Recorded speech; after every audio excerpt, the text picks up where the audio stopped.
when I became a mother, with apologies to Robert W. Service. I had no idea what I'd learn of fear and how big my heart could grow. Though the days may crawl, the years quickly fall in a timeless ebb and flow. From tiny hands to roaring glands, it's a journey like no other, all from that first cut in my bulging gut when I became a mother. Now, motherhood is a cherished good, draped in satin pink and glory, springtime flowers and baby showers, and a well-loved bedtime story. But truth be told, it's often cold and filled with tears and shouting, tantrums thrown and looks of stone, and endless years of pouting. On an April morn came my firstborn to the strains of Ella Fitzgerald, a tiny 5 pounds, yet alert to sounds, who knew what that would herald. At month 15, my little green bean in his high chair stopped his holler. Tears filled his eyes, much to my surprise, as he wept while listening to Mahler. I kid you not, that little tot had a CD case bigger than mine and would quietly rage at a most tender age, spiraling pointedly into a whine. "What do you want?" I'd say, turning gaunt, as he'd point at the radio station. Who knew I'd be controlled by a toddler so bold he would be guiding my education? Well, as that kid grew, his obsessions grew too at the speed of a raging brush fire. I had to keep up with my cute little pup, seeing I was his main supplier. First came toy trains, then it was planes as Hot Wheels filled up his room. So I dropped to the floor to join in and explore his love of all things that go zoom. When my son was 4, there was an encore, as I doubled down, adding a sister. He so sweetly loved her, a natural big brother, but then it was tough to resist her. She wouldn't say ma, but named her bro Ga, insisting that he hung the moon. They laughed as I'd scold and endlessly fold enough laundry to fill a saloon.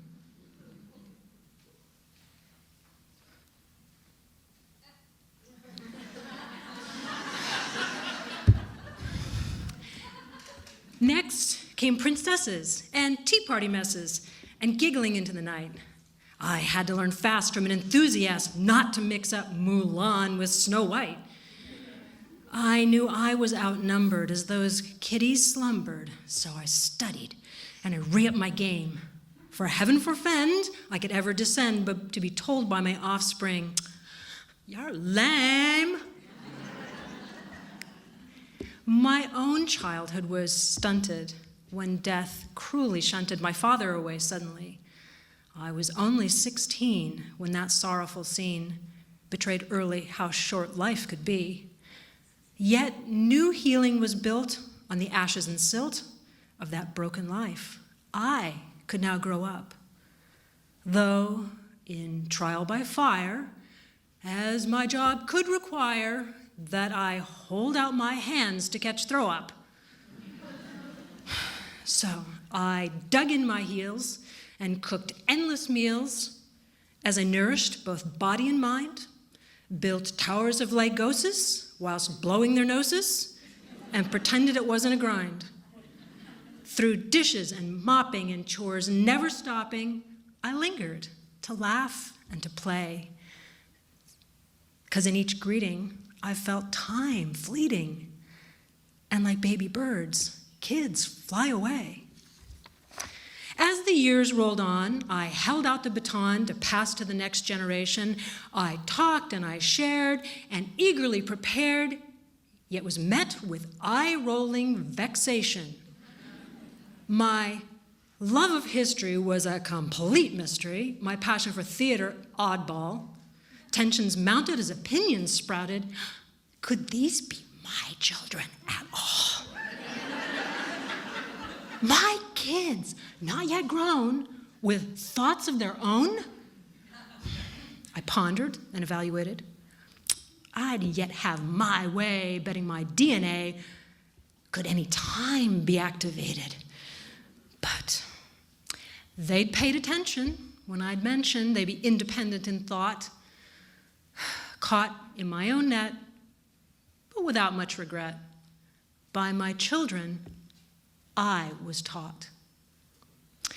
My surprising son found his sporting fun as a junior golfing fogey. Oh, the things I learned, my synapses burned, words like chip shot, links, and bogey. But middle ground was also found with my darling bookish daughter. Deep in our cores, we're both Gryffindors in the world of Harry Potter. Now, one's a tween, and one's a teen, and I am menopausal. And he is nuts, and she is nuts, but correlation isn't causal. By natural design, they carp and whine, chafing at childhood's knocks, while their old mom stays Yoda calm.